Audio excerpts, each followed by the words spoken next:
Kenta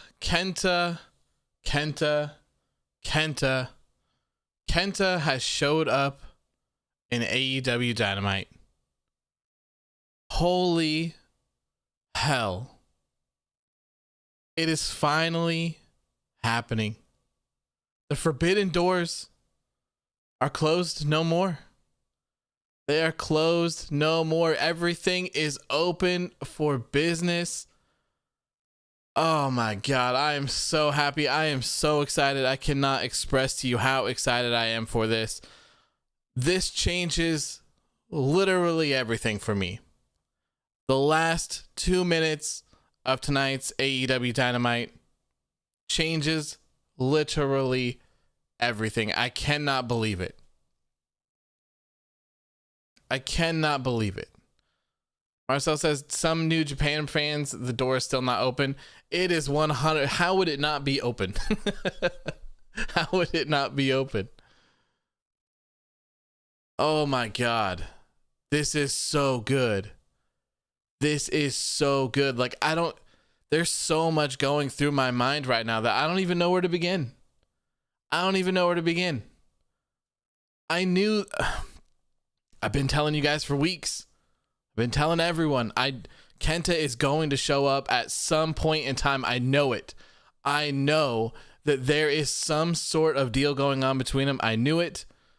And I didn't think it would be tonight. So my whole gimmick, my whole spiel for the opening of tonight's show was going to be asking Kenta where he was. Kenta, where are you? But he showed up. He showed up, man. Kenta showed up to tonight's episode of AEW Dynamite. Wow. Like, it's crazy. Like, I need to pull up Twitter. Like, we kind of need to be involved in everything. There's probably so much going on right now. I know that Tamatanga is already talking on Twitter, talking about having Kenta beat up the rest of them for him and everything. Man, I don't know. This is incredible. This is incredible. Also, I believe, I think it was Marcel that told me in my comments somewhere that New Japan has a huge announcement for tomorrow. It only made sense that it would be tonight. This is so cool. There's so many dream matches. There's so many possibilities. There's so much crazy stuff that can happen now. This is the partnership that made so much sense to me. Obi James says, cool. Another former WWE guy in AEW. Oh, that's a good one. How's it going, James? How you doing, my friend? No hacks. So tonight we're going to be talking about AEW Dynamite Beach Break. We're also going to be talking about a little bit about NXT as well. Lots of crazy stuff. Warrior says Tony Khan really wasn't kidding when he said there was going to be a shift in professional wrestling. See, man, when Tony Khan said that, he spoke a little bit too soon, or maybe he was just baiting us. But when Tony Khan said that, then I believe they had like a subpar episode of Dynamite. Man, but he was not wrong. He was not wrong. It is some crazy stuff is about to go down. 100%. Jason says the wedding segment was trash. I mean, it wasn't great, but I didn't think it was as bad as it could have been. Tony Khan ain't a liar. No kidding, man. No kidding. First time here. Welcome, Mike. Good to see you, my friend. This is a good one to be at. This was crazy, man. This was absolutely crazy. I cannot believe it.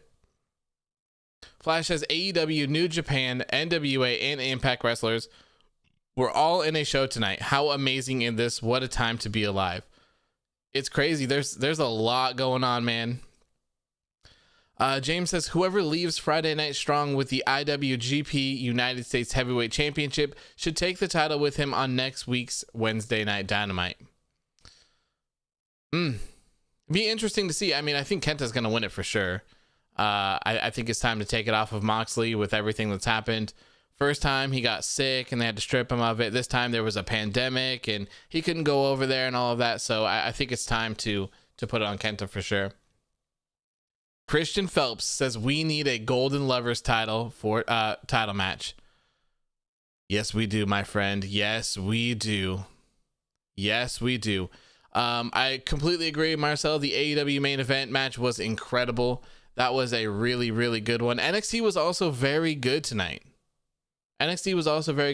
But the ending of Dynamite, it sealed the deal, man.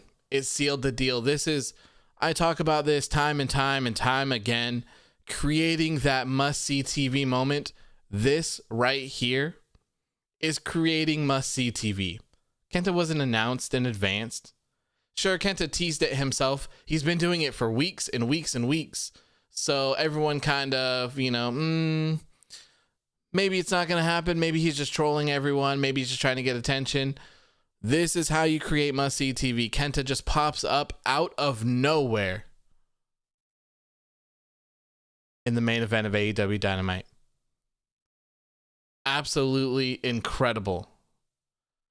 James says AEW is too lucrative to lose. It may be a multinational wrestling company with 3 major promotions all together. I think this changes everything. I really do. I think that there's a lot of stuff that can be created from this. There's a lot of opportunities, not only for the companies themselves, but for the wrestlers as well. Mike D says AEW did the Kenta appearance how it should be. That's how WWE should have handled Damian Priest on Raw. Not as big, but still. I completely agree. I think that we've talked about it time and time again here. And the whole thing that I say is like, yes, AEW 100%, they could have teased Kenta. They could have advertised him for the event. Yes, they would have had a huge increase. I mean, maybe not huge, but they would have definitely seen an increase in their viewership for tonight. But when you continue to do things like this, you create that must-see TV vibe where it's like, okay, I could be watching NXT, I could be watching football or basketball or hockey or NASCAR, whatever the hell is on right now. You could be watching all of those things, but what if you miss something very important on Dynamite? This is it, man. This is it. And this just makes everything even more crazy because who else can show up? Anyone can show up at any point now. The whole Impact roster, the entire New Japan Pro Wrestling roster, they can come say what's up any Wednesday. The Bullet Club could come over. Oh, man. Oh, my God. Amazing tweet by Tamatonga. All right. Let's take a look. Let's see what's going on here. I'm sure that this is going absolutely insane everywhere. Tamatonga. Oops. Tamatonga says, hey, Kenta, while you're there, slap up Kenny Oshega, middle-aged Bucks, Festus, and the other smaller Festus. And again, no need to thank us. # Bullet Club. Ooh. Bullet Club versus Bullet Club. Blood and guts. 100%. 100%. I said that like a month ago. Bullet Club versus Bullet Club in blood and guts. It doesn't get much bigger than that. It really doesn't. That's going to be a crazy one. And with all of this going on, Kenta in the Bullet Club as well, where does this leave Hangman Adam Page and where does this leave Cody? Sure, they may not be as close as they once were back in the day. Sure, they may have parted ways for now. Cody hasn't been involved with them for quite a while. Hangman, up until recently, hasn't been, but what happens? Are they going to come back when this invasion starts going on? Marcel says Cody is doing Shaq. Yes, but I mean, this is a big deal though, right? If New Japan Bullet Club is invading Dynamite, it should be all hands on deck, if you ask me. And even though they're not seeing eye to eye, there should be that relationship. They were together for years. They fostered this together. All of this is because they were all together. This is all because of them. So I don't know. Marcel says, but how's it going to work in a pandemic? You got to quarantine for 2 weeks. So we're obviously, I'm not talking about next week. I'm not talking about anytime relatively soon. I'm talking about later down the line for sure. I think that there's plenty of time to do this. There's plenty of time to have these people quarantine, to come over and take care of business. If there's any of them in the US as well, they can send them over when it's time. I definitely think that it's worth it. It's definitely worth it. And I don't know what New Japan's schedule is. I only pay attention to their big events. So maybe you might have to take a look at those and see what's going on with those and the time frames with all of that stuff, because I think it should happen. If anything happens with this partnership, it should be a Bullet Club versus Bullet Club. That's the one thing. Philip says, did you hear about Chris Masters returning to WWE? No, I haven't seen that today. I haven't seen it. Sysis Gaming says Suzuki Gun and Lance Archer reunion. The possibilities are endless, man. Rocco says, I think they'll have Cody join the AEW Bullet Club, and then Hangman goes to OG Bullet Club, and the leaders of each club, Omega versus Page. I don't think that they would have Page lead the OG Bullet Club. I don't think they'd be up to that. Who's the Bullet Club leader right now? Jay White? Is Jay White still the Bullet Club leader, or is that Evil? Or do I remember them not doing a leader type thing now? Is that what they're doing? It's Jay. Okay. Jay White. Okay. I wasn't sure if it was still Jay, or if they switched it to Evil, or if they were doing like there is no leader of Bullet Club at the moment. But I think if anything happens from this, it has to be Bullet Club versus Bullet Club. It has to be. Of course, you can do all of the other things. I mean, the one thing that we haven't talked about, which is probably more likely to take place first, Kenny Omega versus Kota Ibushi. Kenny Omega defending his AEW World Championship against Kota Ibushi and his IWGP Heavyweight Championship. That's the match. That one needs to happen soon. That one needs to happen very, very, very soon. Let me see here. So what do we have for AEW Revolution? Is it Jon Moxley versus Kenny Omega, right? AEW Revolution card 2021. So we have that and the tag team street fight match, if I remember. Okay, and now we have the Young Bucks versus Chris Jericho and MJF. It's not showing on here that is a match. They haven't announced it? Okay.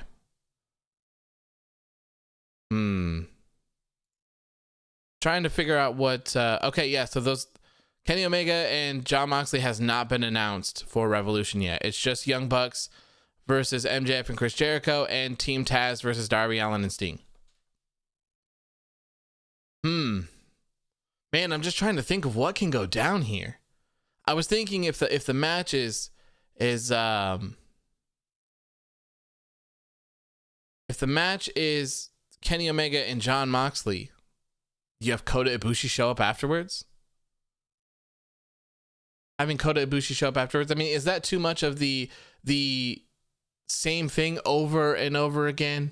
I mean, he doesn't necessarily have to attack them. Marcel says Kenta versus Mox was taped in December, by the way.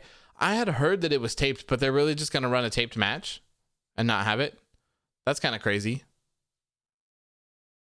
Cody versus Shaq 1v1. I hope not. Man, I'm so glad that Cody and Shaq match is not on Revolution and it's just on a normal episode of Dynamite. Thank God, man. Thank God. All right, I'm trying to keep my ear to the streets here to see what's going on. Because, man, that was crazy. That was absolutely crazy. Do you think that now WWE will try to do better with creative? I don't think so. No. Ishimori versus Pac would be great. That would be very great.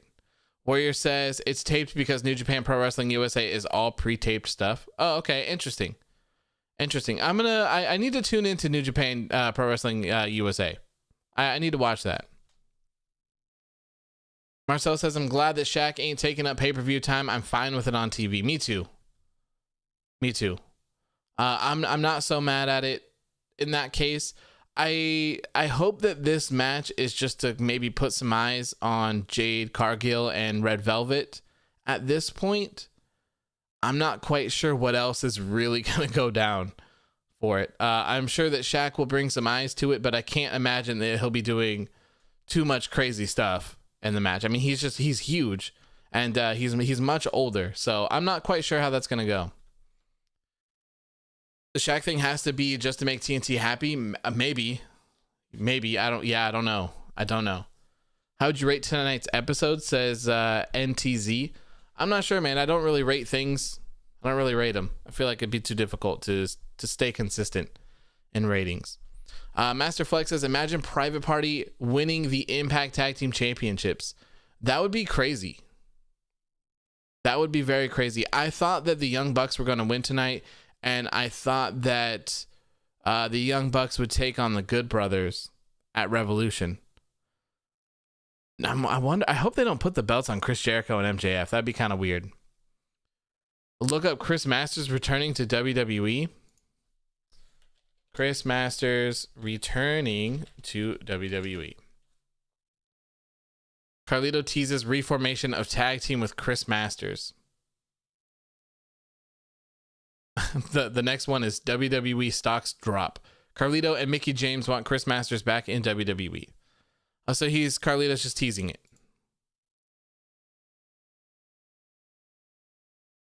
Well, hey, I mean, they need tag teams, man. They need tag teams. I really hope that Carlito sticks around. I really do. Anthony says, what do you think about Edge being in NXT? I think it's incredible. I think it's very incredible. I loved everything that they did tonight with Edge.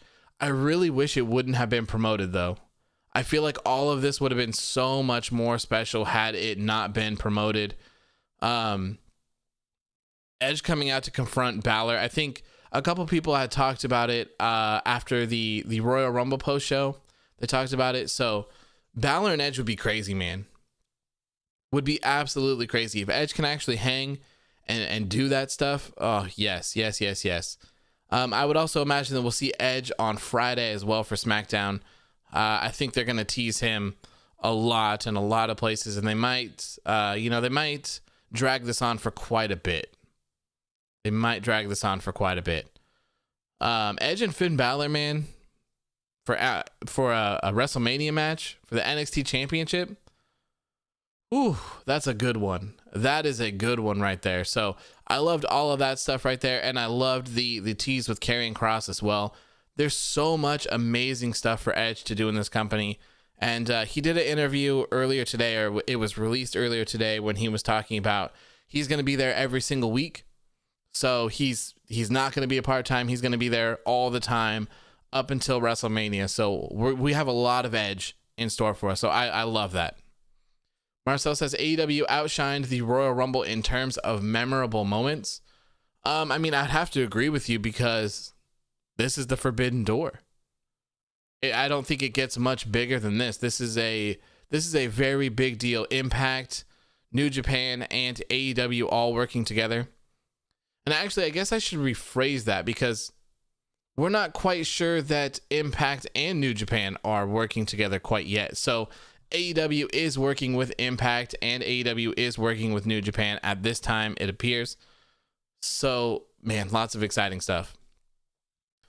Philip says, I feel like Chris Masters will return to team up with Carlito and versus the Hurt Business for the Raw Tag Team Championships.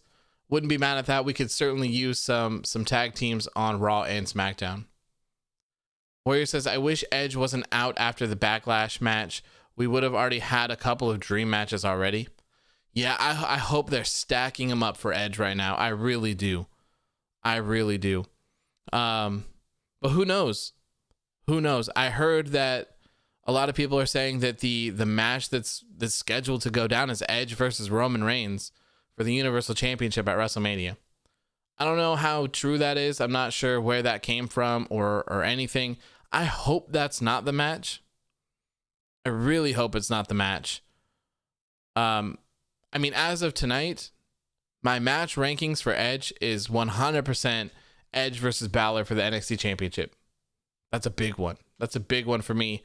Then I got Edge taking on Drew McIntyre for the WWE Championship, and then Roman Reigns in last. Roman Reigns doesn't really need to lose his championship, especially to Edge. Roman Reigns is hot as hell. They've worked so hard to get him to the point that he's at.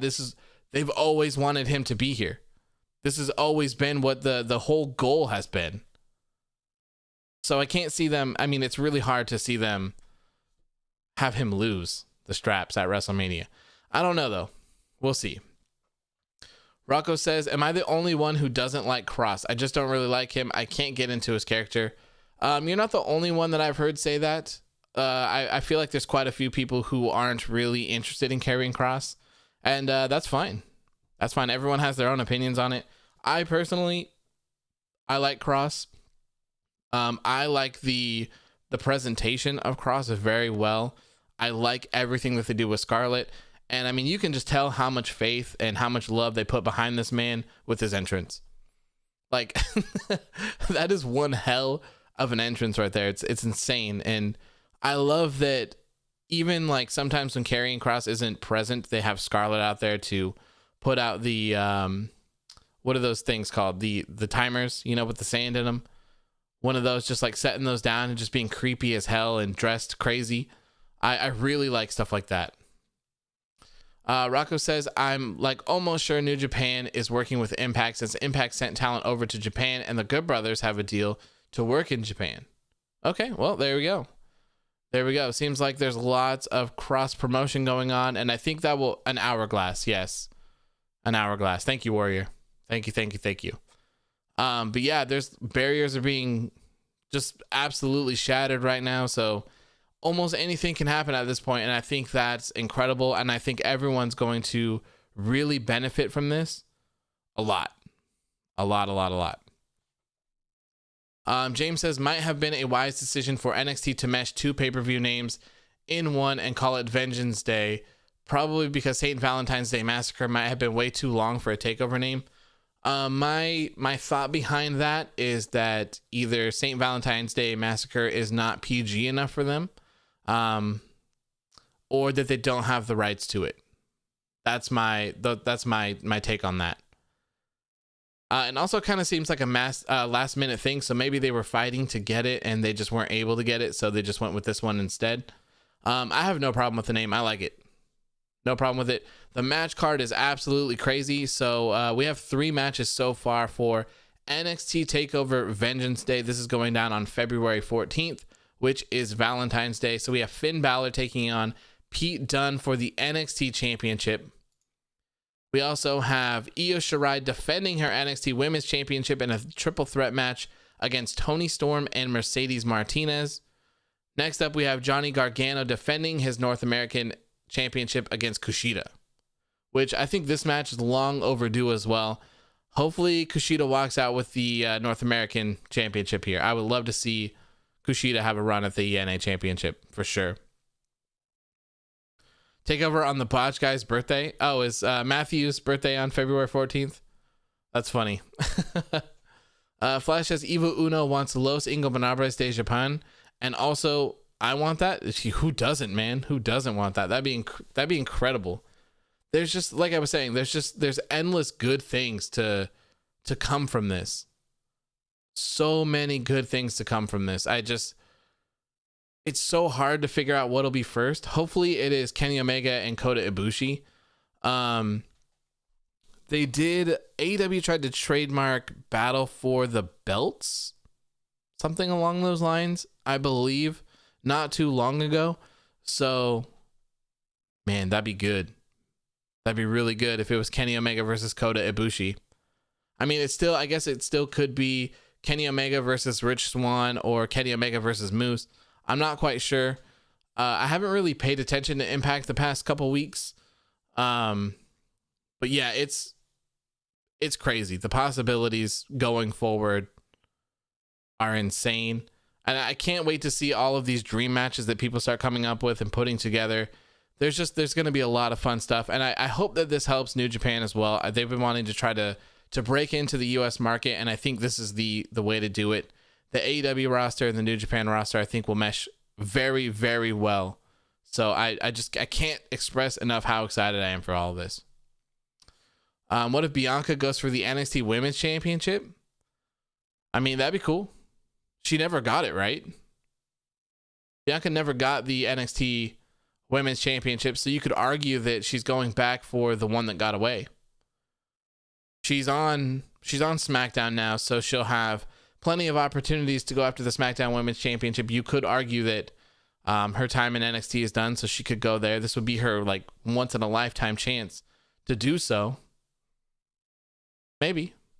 Maybe, but I also at the same time I think that Sasha Banks versus Bianca Belair for the SmackDown Women's Championship at WrestleMania is just too big to pass up this year.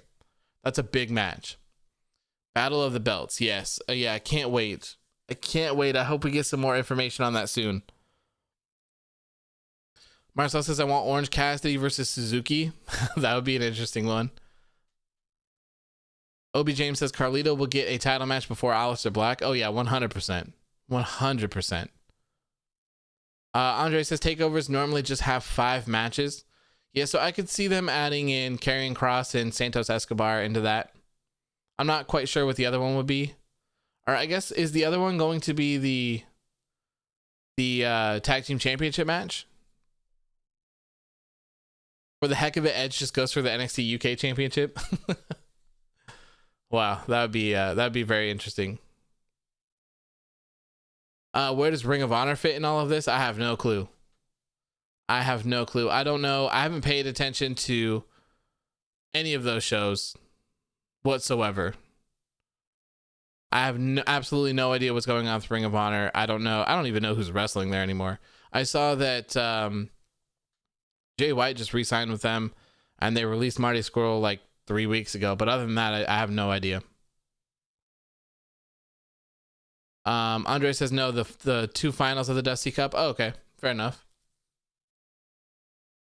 So we already have the 5 matches then, if they're only doing 5. Rocco says, oh, it's just a burner account. What do you mean? Trying to see. Oh, New Japan quote tweeting AEW stuff. Ooh, oh man, very exciting. Marcel says, I just realized that AEW, Impact, and New Japan Pro Wrestling guys were in the final segment. Yep. It's crazy. Flash has put Sammy Guevara, Orange Cassidy, John Silver in the best of Super Juniors. I didn't even think about that. That would be really cool. I'm going to have to pay attention to New Japan more often and what they're doing. Other than just tuning into their big pay-per-views. Bullet Club is trending right now. I think it might be because of the music. Marcel says WWE versus the world right now. Yeah, pretty much. Yeah, at this time, pretty much. Anthony says, will you do 1,000 subscriber special? Yes. So to kind of touch on that before we carry on here, I was going to do that on Sunday. But the Super Bowl is on Sunday as well. 3:30 p.m. What time does the Super Bowl usually ends pretty late, doesn't it? When does the Super Bowl end? 9:50 p.m. Eastern if there's no overtime. Really? So like 6?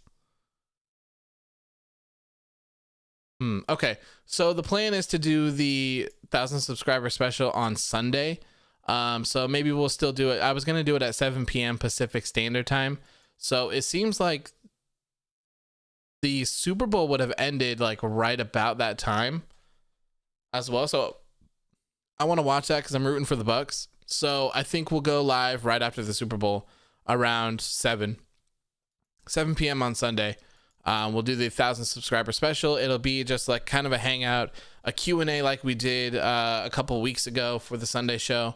And then that will be the return of Discord as well, where people can hop into chat. And I'm not sure how it'll be structured yet, but we'll have people hop into the Discord, ask a couple questions, talk about something really quick, and then we'll just keep switching back and forth between that and chat. And we'll just hang out for like an hour or two, and hopefully I can just yell and scream at everyone because the Bucks win and Tom Brady is the GOAT. So hopefully that is my plan. That is my 1,000 subscriber plan. Discord will be our bump. Yeah, Discord. I had a lot of fun with that. I hope you guys enjoyed that as well. It was great just hanging out and chatting with everyone and just talking about things and getting people's opinions on them as well. Balor versus Dunn is going to be amazing, 100%. James says when Edge does his entrance at WrestleMania 37, Alter Bridge should perform his song live. I'm down for that. I would love to see that. Mike D says go Brady, 100%, man. 100%. No Hack says you have a Discord. Yeah, I mean, we don't really use it very much. I still need to set up like the rooms and stuff, but yes. Let me post the link here for the people that want to join the Discord server here really quick. Invite people, copy. Here is the link to the Discord server for anyone that wants it. I'm still working on setting up the chat and stuff like that, but you guys are welcome to use the chat, talk about whatever the hell you want. I don't care, as long as it's, respectful. But then we have the voice channel set up. So on Sunday, what we'll do is we'll pull people in and you can ask questions or just chat for a little bit. Whatever is fine with me. No. We are rooting for the Bucks here. Come on, man. Rooting for the Bucks. Rocco says Chris Jericho said he pitched WWE working with New Japan, but Vince shut it down quickly. Yeah, I'm not surprised. Marcel says, by the way, the AEW women's tournament looks almost as stacked as the NXT's women's division. Yeah, I don't know who most of those people are for the Japan side, but we'll definitely talk about that in a couple minutes here. Do I watch UFC? No, not really, but I am known to tune into big matches here and there for certain things. I did watch the Conor McGregor fight. Obi James says I always hated Brady. It seems like everyone always hated Brady this whole time, but my team forever has been the Patriots. It's been a rough year, but I'm very excited to see Tom Brady move on and actually prove everyone wrong. And he's in the Super Bowl this year, so I gotta root for him. Man. Gotta root for him. Marcel says the Japanese side are literally top tier workers. Sounds good, man. Sounds good. I wonder, they didn't really say where they're going to air that. All right, relax, Philip. We get it, man. We get it. They didn't really say where those were going to air. They just said that it would be Japan. Philip, you gotta chill, bro. You gotta chill. Gar says the Joshis in the AEW women's tournament are super talented. Check out some Choco Pro for Mei Segura, and a lot of them are also from TGPW. Nice. Very nice. Rooting for the Bucks since Gronk is there? Yes. James says we have to root for the Bucks because their stadium will host WrestleMania 37. Yes. There you go. All right. So we've been about a little over 30 minutes here. Let's start getting into this show as well. If there's any other NXT information that we need to talk about, we can get through those as well. But tonight's episode of AEW Dynamite Beach Break opened up with the Tag Team Battle Royal match. Philip, come on, dude. You gotta chill. Man. Can't spam the chat. It ruins the experience for everyone. It's a whole entire thing where we have to interact with chat, so you can't just be spamming. You just can't be spamming. It's not good. Safa says the Xia Li vignette was amazing. Yes, I do want to talk about that as well. So I'm just going to go up my list here of whatever happened tonight, and we will talk about that one when we get to it as well. Marcel says, oof, people weren't happy with the winner of this. I don't mind, to be honest. Yeah, I mean, it depends. I guess, really how you want to go about it. If it's storytelling and leading to Inner Circle stuff, I'm totally fine with it. I really I don't want to see MJF or Chris Jericho be the tag team champions at all. Especially not to end the Bucks reign. I don't know though. We saw more tension between the Inner Circle later on in the back room. Hashtag Inner Circle is fine, of course. Yeah, Marcel says the Bucks aren't losing them 100%. I hope not. Hopefully, you know, if this is this is the match that's going down. So when the Bucks beat Chris Jericho and MJF, maybe that will cause some more dissension between the Inner Circle, saying, you know, like, well, if it was Sammy Hager, we could have won. If it was Pride and Powerful, we could have won as well. So I'm all for it if it's for storytelling. I'm all for it. If it does lead to Chris Jericho and MJF being tag team champions, that's not for me. That's not for me at all. Do you think the Inner Circle will fall apart? Yeah, 100% eventually. I think so.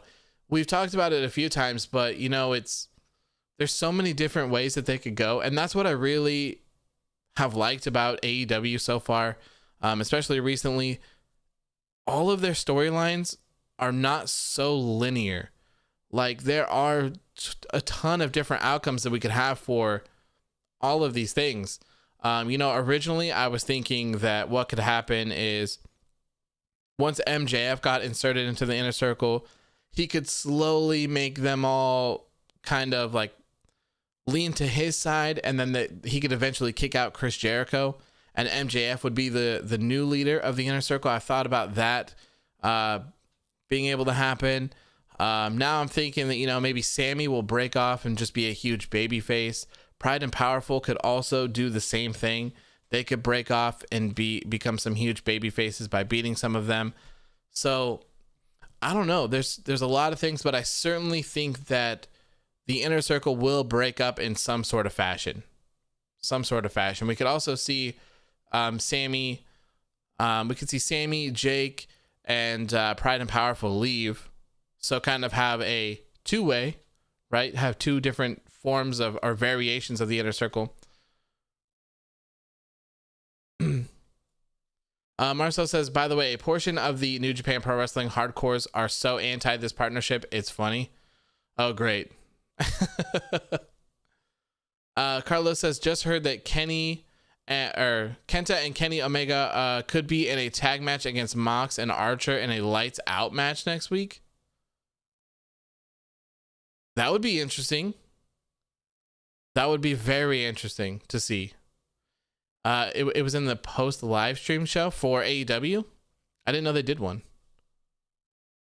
I think Sammy will break off and MJF will kick Jericho and take over after the backstage segment once Jericho left to check on Sammy.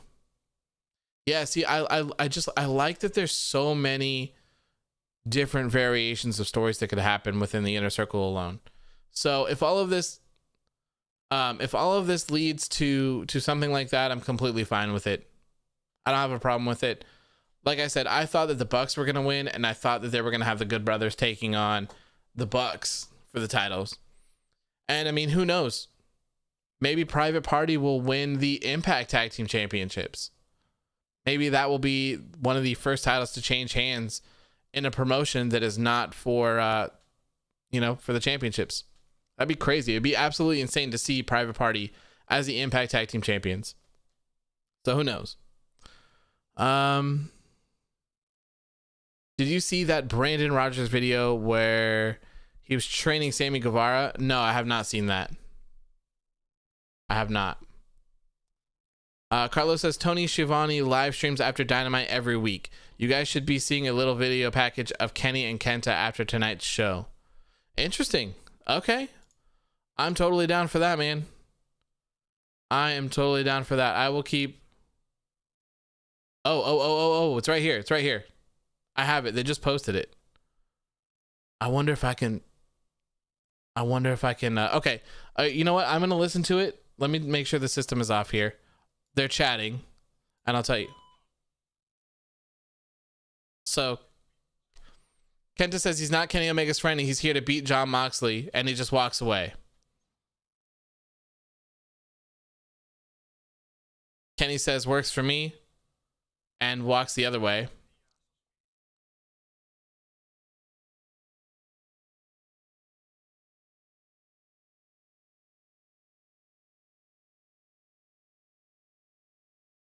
I think he's pitching the match right here.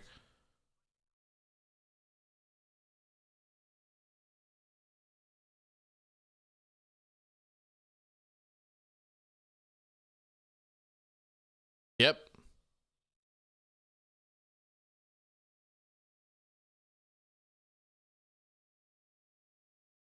This is going to be crazy.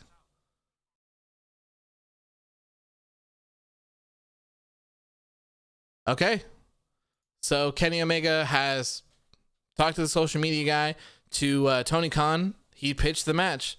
Kenny Omega and Kenta versus Jon Moxley and Lance Archer next week on Dynamite in a lights out match. Ooh. Yes. Yes, yes, yes. James says NXT starts at 9 for me, so I'm gonna head out. See you Friday. Sounds good, man. I'll see you then. Warrior Nation, yes, seriously, it's on Twitter. AEW just posted it on their Twitter. It's a minute and 35-second long video. Wow, dude, this is gonna be crazy. This is gonna be crazy. It's already getting crazy. Kenta posted a picture of himself and said, "I'm fucking Kenta."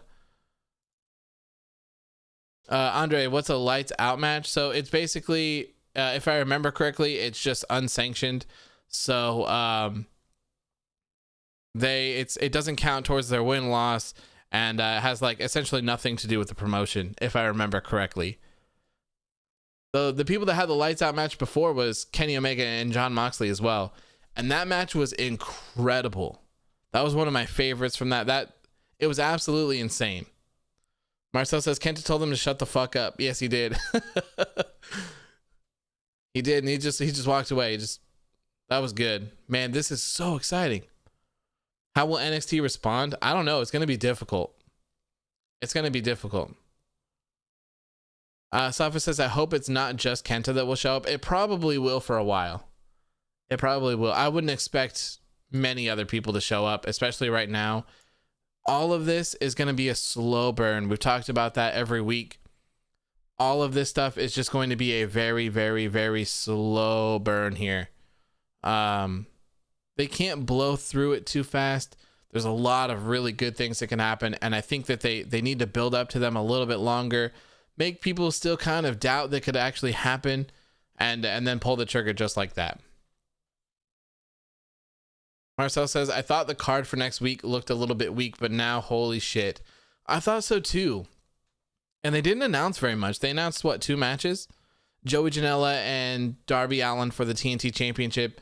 And then Cody and Lee Johnson taking on Peter Avalon and Caesar something, Bonin or something like that. I think those are the only 2 things that they announced. And I mean, I guess that makes sense. If this is going to be the main event, it's probably going to be like 40 minutes of the show. Almost half of it. The first lights out match that they had with Jon Moxley and Kenny Omega was super long. Andre says, okay, I don't watch AEW that much. Maybe I should. You 100% should, especially at this point. Lots of good stuff is happening. Philip says, do you think Carlito get a title shot for the United States Championship? It's possible. It's possible if he's going to stay around. I wouldn't mind that. The women's tournament is probs next week too. Maybe. I feel like they would have said if it was next week though. Marcel says Omega versus Mox was a classic at Full Gear. 100%, I agree with you completely. That match was incredible. I think I had for that match, I think I posted 25 posts for that match alone, just for all the crazy stuff that they were doing, and I loved everything in that match. It was awesome. I saw first says, good evening, AEW late arrival. What I miss. Also, thanks for the best wrestling podcast. Thank you, man. I appreciate that. You missed a lot, man. You missed a lot. Kenta showed up in AEW tonight. So the forbidden doors are wide open. Wide open. Flash says, what I miss, I don't know what happened with my laptop. We just kind of been talking over things. If you're just tuning back in, Kenny Omega has laid out a challenge. So possibly for next week on AEW Dynamite, we could be seeing Kenny Omega teaming up with Kenta to take on Jon Moxley and Lance Archer in a lights out match. Whew, hopefully that happens. Colby says, so what's happening with the Dark Order? We don't quite know. We don't quite know. Andre, where do you live, my friend? Where do you live? Yeah, man, definitely worth watching. Go watch the last 2 minutes of AEW Dynamite. I mean, they probably posted a picture of it or a video on it on Twitter. Andre says Portugal. You might be able to get it on here. Let me try this website. This is Fight TV. I believe that I'm not sure if this is for everyone or just the UK people or something like that, but I believe they have some sort of AEW subscription that's a couple bucks a month or something like that, and you get access to all of the Dynamites on there. And I think you can watch them on demand as well. I could be wrong, so don't quote me on that, but try there. Try there. Rocco says, I hope they don't have a bunch of Impact stars and New Japan stars coming in fast so they can build it. Yeah, that's what I'm hoping as well. And I mean, that's what I talk about as well when I say that this all needs to be a really slow build. They just really need to take their time. They really need to take their time, go as slow as they possibly can, hype up all of these things because there's so much to happen. So much that can happen that the slower the better. If they burn through it, it's going to hype everyone up for a month or two and then it's just going to go away. To make this work, they needed to go very, very slow. And hopefully in the end, this will gain more viewers for Impact, Dynamite, and New Japan as well as a whole with all of them working together. They have a lot of very talented people on their roster, and I think the dream matches that they can put together are going to be incredible. Absolutely incredible. Safa says, is NXT TakeOver next Sunday? So it's not this coming Sunday, but it is the next one. Yes, it is Valentine's Day. Shelva says, just got off work and finished both shows. What'd you think, man? What did you think? Am I shocked that Undisputed Era lost? No, I'm not. I'm not. Just watched the Kenta and Omega clip. Holy, yes, man. It's gonna be good. It's gonna be good. I don't know. Lance Archer just quote tweeted it back. He said, hey, Kenny, the song says it all, and everybody includes you. So shaping up looking like it's going down, man. Looking like it's going down. Enigma says, am I late to the party? Yes, you are very late to the party, man. Lots of crazy. I mean, NXT had a very great show tonight too. Like, I don't want to stray away from that. I thought that NXT was fantastic tonight, but it's almost impossible to compete with the last 2 minutes of Dynamite. With what happened tonight on Dynamite, you just cannot compete with it. Swayze says, do you think that Sammy will be getting kicked out of the Inner Circle? I don't think he'll be kicked out. I think he'll leave.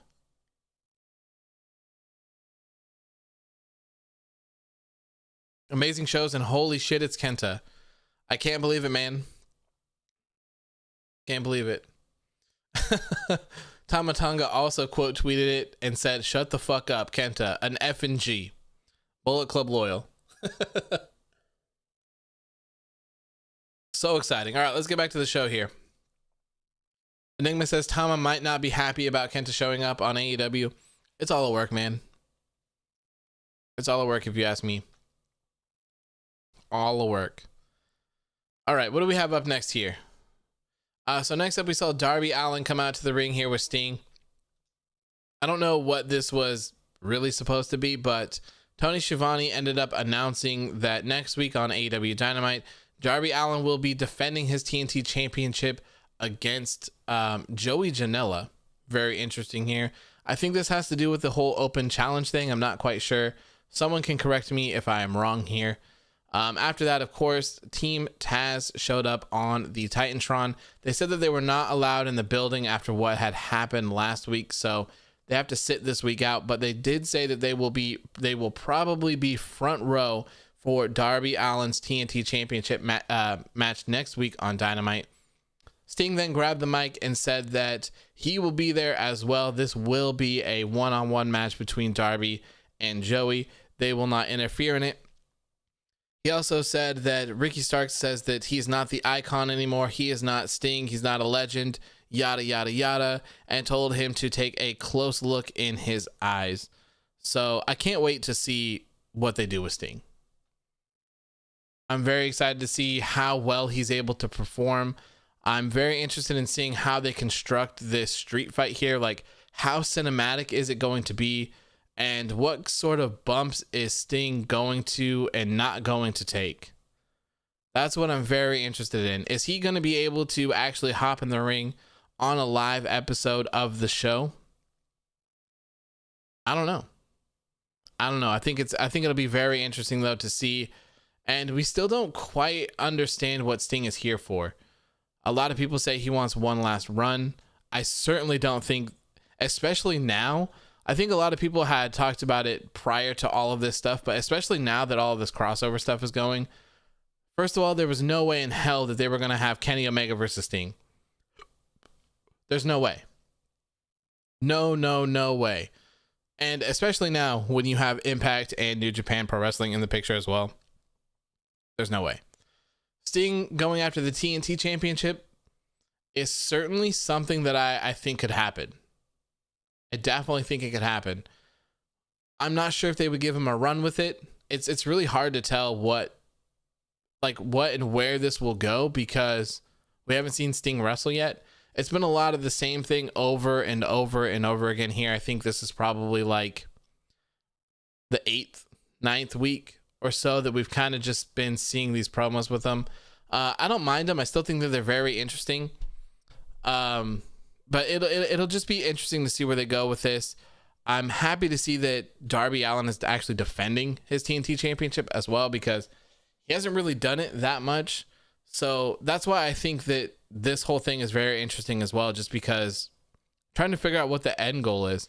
I really thought that Ricky Starks would have a TNT Championship match, but I can't necessarily seeing that happen now, unless Ricky Starks beats Darby in the street fight, but I don't see them having Darby and Sting lose in the street fight either.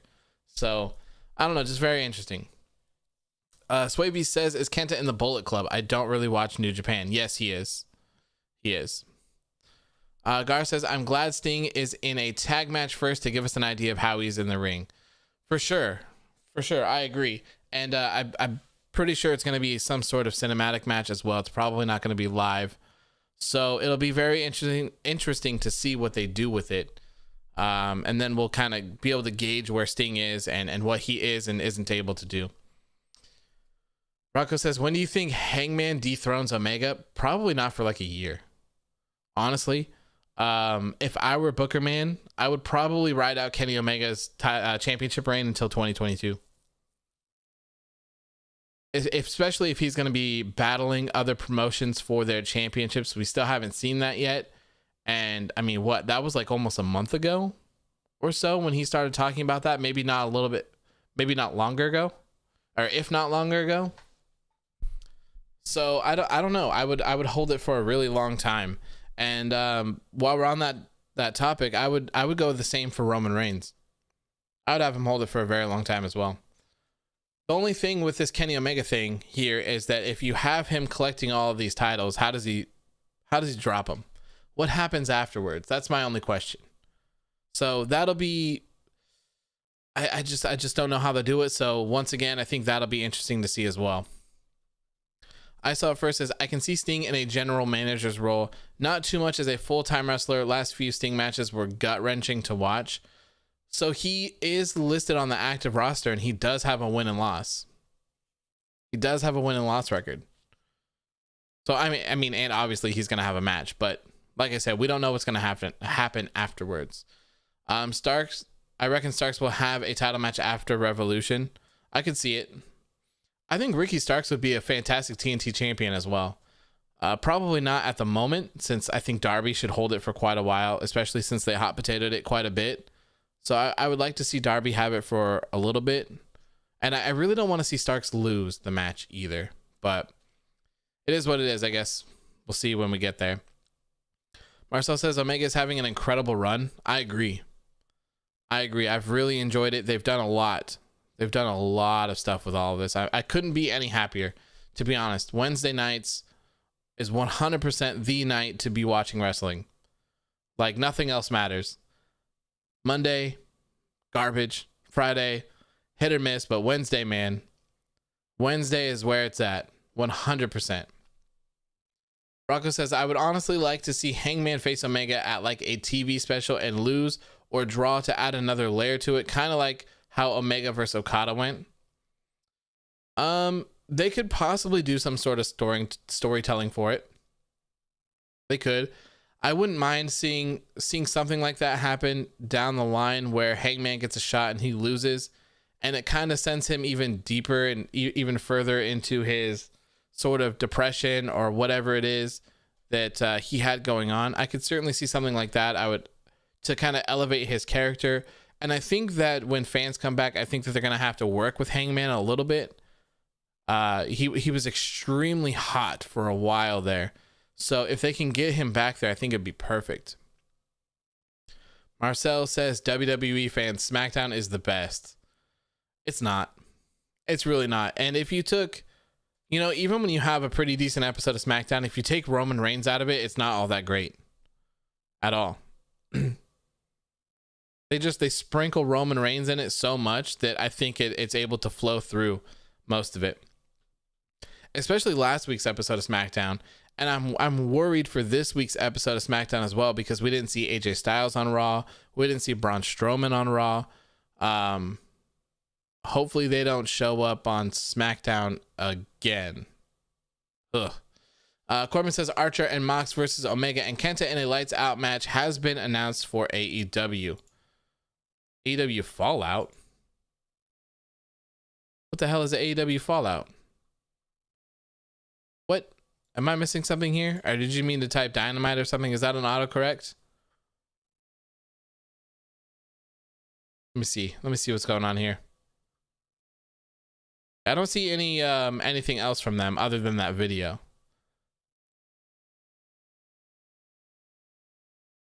Oh, it's the post show. Okay. Andre says Edge will confront Roman, just makes a decent show. Yeah, I definitely see that happening. 100%.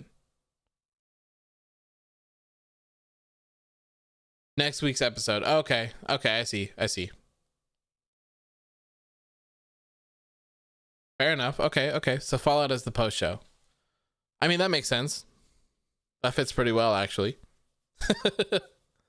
So yeah, that's going to be a good one.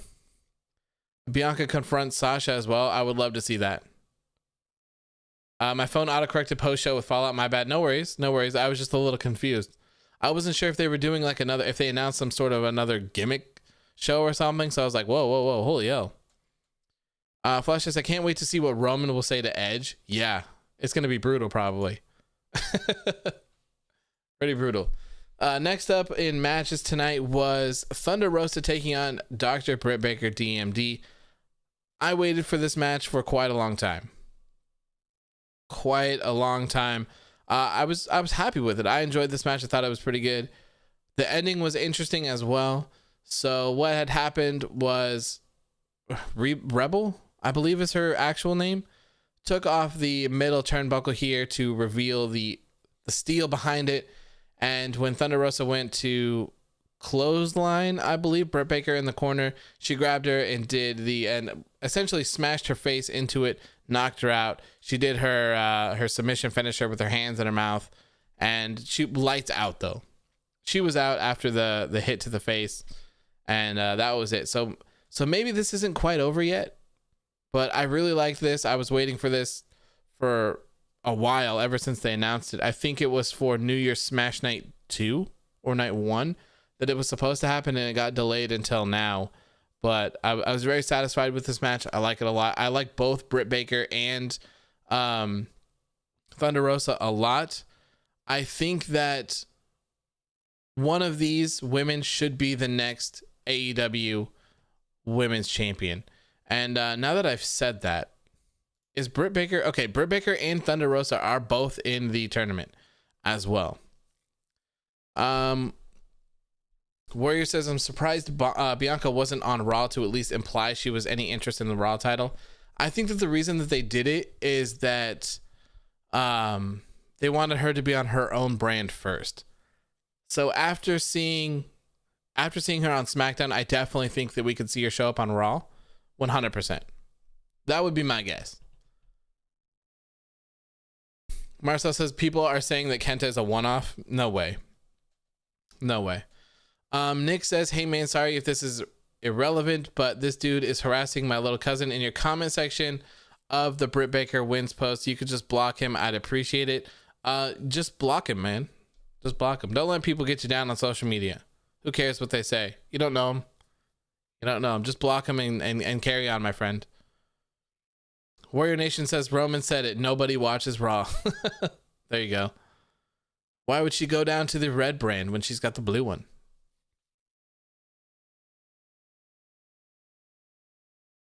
Marcel says, holy shit, did you hear what Omega said in that Kenta thing? The Switchable never told me to expect a guest. No, I didn't hear that. Ooh. Nick says, you're right, I'll just block him. Thanks. You're welcome, man. And I mean, I guess this goes for everyone. Don't let people on social media bully you. Don't let people get to you. You know, it's irrelevant. You don't know them. Don't let them affect your day. If someone's bugging you, just block them. Carry on. Carry on. I saw first as AEW talent has surpassed WWE at this point. Always great to see surprises when wrestlers show up without surprises being ruined by social media. Yeah, I would agree. I would agree. I didn't hear that. I'll have to go back and listen to it, but I don't want to do it since we're on the air right now. And I'm too scared to play it. I don't want to get taken down or anything like that. Marco says, hi, go to the AEW Instagram. Omega confronts Kenta. Yes, we've seen it. We were all very excited about that match. Hopefully it happens. USA Bullet Club versus Japan Bullet Club confirmed. I would hope so, man. I would hope so. I would really hope so. All right, next up, we're going to switch to NXT here for a quick second. They did a really, really cool like mythos history thing today on, I can't remember all of the names that they said here, but I tell you guys all the time, I am so excited for whatever this whole thing is with Xia Li and Boa. I cannot wait for this. The entire like video package was super cool with the drawings and all that. And then they had, they showed the person in the drawing and then it just converted to their actual face. And I don't think that we've seen this red arrow on their head before. Someone can correct me if I'm wrong, but I don't remember seeing that. And then they showed all three of them again. So I'm very excited for this. And I can't believe that people still think, or people thought that this was Andrade. It makes absolutely no sense. But we got a a better, closer picture at her face here. I'm not quite sure who it is. Let me take a look here. Let's see. A lot of people think that it could be Karen Q. Trying to look at these faces here. I could see it. I could see those faces matching up. Oops, what did I do? Yeah, I could definitely see that. I could see it. Chloe says Andrade, Xia Li, and Boa are gonna rule. Yeah, how crazy. So many people messaged me and they're like, oh my god. I don't know, probably some big page probably posted that they thought it was Andrade or something and everyone ran with it, but I had like 15 plus people or something like that message me and they were like, oh my god, it's Andrade. And I'm just like, no, I'm sorry, this is not Andrade. If this is Andrade, I'm never watching NXT again, ever. Ever, ever, ever. Sava says Andrade part of a Chinese cult. Yeah, like what? It would make no sense. Like what a weird return would that be?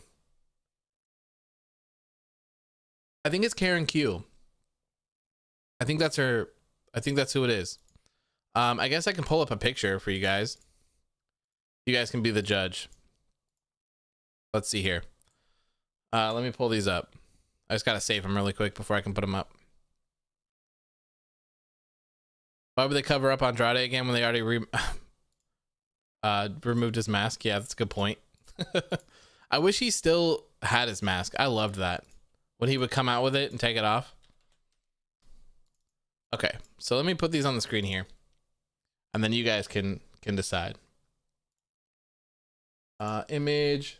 This will be Karen. Oh, I should probably. I would have saved as Karen. Okay. Why is that? Is it a web? Oh my god.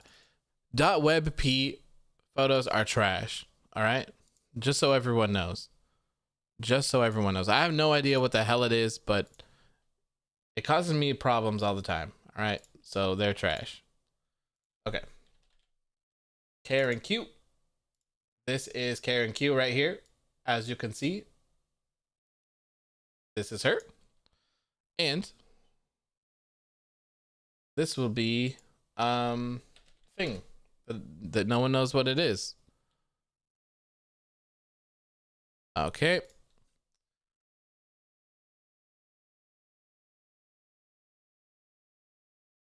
There we go. All right, what do you guys think?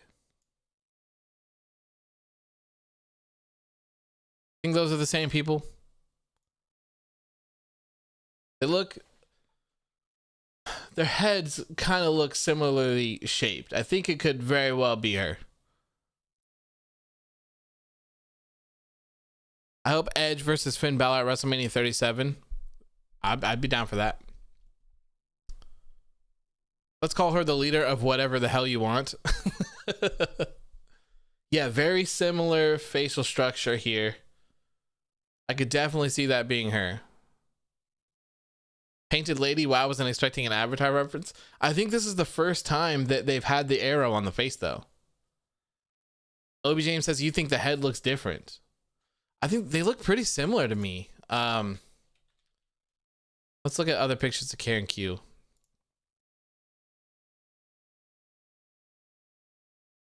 I mean, she does have more of that like defined jawline, whereas this one looks to be a little bit more rounded. But you know, I don't know, man. I think I could see it. I think I can see it. She signed with them quite a while ago as well, and I believe she got injured. So I don't know. That's my guess. That's my guess. All I know is that it's better than Andrade. Show a picture of Andrade. We all know what Andrade looks like. They have a different jawline. Like I can kind of see her jawline kind of being more like defined though as well. I can see that. Warrior says, I guess we can at least say that the face paint does its job.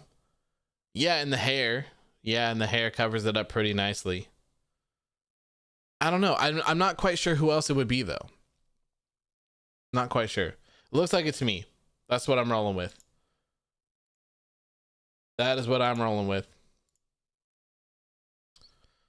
Anyway, it seems like they're killing it with this stuff. I have to see more of them. I couldn't agree more, man. I absolutely love everything that they're doing with it. I can't get enough of it. And that's how you should feel about stuff like this. You should want to see more, and they should not give you more. They definitely need to take it slow. This is what makes you so hyped for things. So hopefully they'll keep it a little bit low. But I can't wait to see what is gonna happen. Like, is she gonna wrestle like that? I don't even know. Are they gonna be a tag team? Is she just gonna be a manager that like sits up there and does nothing? I don't know, but I'm sure as hell interested. I can't wait to see. Chloe says they took her backstory from the ancient painted lady like they used in Avatar, which I loved. I haven't seen Avatar, so I'm not quite familiar with all of that stuff, but yeah, it did look, they talked about dragons and all sorts of stuff like that. At first glance, the picture, I thought it was Susie and Su Yung from Impact. Same kind of deal, I guess, right? Andre says they're keeping people interested. That's for sure. Yeah, definitely. I mean, for me, man, everything else gets muted. I turn this up and I watch that entire thing. I love to see that. I love to see it. I could watch it every single week. Rocco says you should see Bear Country. They're amazing for heavyweights and fit. AEW is so good. Yeah, I don't watch Dark. Everyone said that they're a tag team on Dark, so I'll have to check them out for sure. It caught me off guard. These two big ass dudes in the ring beating people up, and they're like, "Oh, this is Bear Country," and I'm like, "Wait, what? Who? Whomst is this? Who's Bear Country? What am I? Did I miss last week's episode? What's going on?" Safa says Edge said that the main roster focuses more on entertainment than wrestling, and NXT focuses on actual wrestling. Yes, he said we focus on the second W here more than the E, which is great. I would love to see Edge in an NXT style match for sure. Look like heavy machinery, but like big. Like these dudes were huge. These are some big dudes, man. Big dudes. Chloe says, I hope she doesn't wrestle, even though I want to see her destroy some NXT talent to prove she can destroy anybody she wants. Yeah, and I wonder just kind of what route they're going to go with it. Is she going to be like super powerful, like unstoppable? Is she going to have some sort of like weird Chinese magic gimmicky stuff? I don't know. All I can tell you is that I am extremely excited for that. Next up, we saw this match between Hangman Adam Page and Matt Hardy taking on Chaos Project. This was kind of a randomly thrown together match here, but they tied it together because last week Matt Hardy was kind of scouting. He was out there rooting on Hangman Adam Page and all of that stuff. And the way that they made it link together is that they had a problem with Chaos Project interrupting Negative One's birthday party. So that's how they tied all of this stuff together here. This was an okay match. Hangman Adam Page's nameplate said lost $400 playing with stocks. So if you're not familiar with all of that stuff, you should probably look into it. But a lot of crazy stock stuff happened over the past week. So funny to see them reference that there. Anyways, here Hangman Adam Page pretty much had the win secured here over in the corner, and Matt Hardy tagged himself in and got the win for himself. So Hangman looked a little bit irritated at first with it, but eventually he just kind of shrugged it off and raised his hands up with Matt Hardy. I don't know. I'm excited for Hangman's future now that he's kind of departed from the Dark Order. Maybe he'll miss the Dark Order and maybe he'll go back. We did see on BTE he was in there with some alcohol or something like that, but Anna ended up kicking him out. Marcel says it was a squash match basically. Yeah, pretty much. It wasn't very long at all. And I don't think a lot of people like Luther a lot. Every time I see any sort of AEW match with him in it, it's everyone complaining about him. Chloe says she's going to wrestle like a 2K19 character with unlimited finishers. There you go. Check out Cosmic Sin trailer with Bruce Willis and Lana, Ravishing Russian. Oh, that's the movie she was filming for a while. Flash says, man, Luther is damn boring, but Serpentico is way too talented. I really like Serpentico. I like his name, I like his mask, and I think he's very talented as well. So hopefully he has a bright future with them. Probably not when he's in that Chaos Project tag team, but hopefully they'll have something better for him down the line. Edge should have been a special guest referee for Balor versus Dunn. That'd be interesting. It's been quite a while since we've seen a special guest referee match, hasn't it? I'm not quite sure if that would fit in, but would definitely be an interesting one. All right, you guys ready for me to butcher all of these Japanese names here? I apologize in advance. I'm not familiar with all of these, so you will have to forgive me.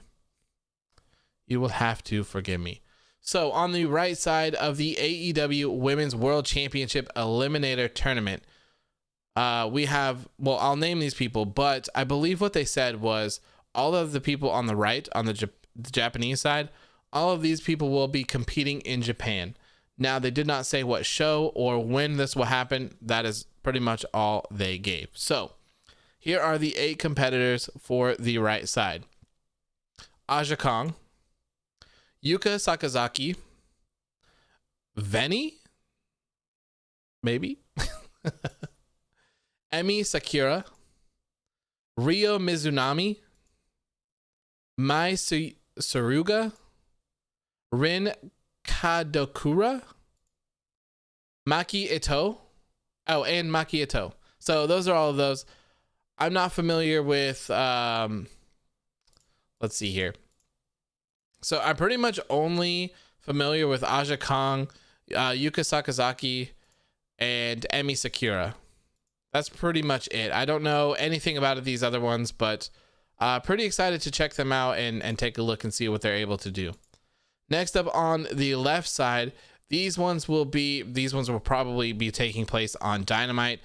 They said that these ones will all happen in the US. So we have Riho, Dr. Britt Baker, DMD, Ty Conti, Serena Deeb, who is still the NWA Women's World Champion, Thunder Rosa, Nyla Rose, Anna Jay, and Layla Hirsch.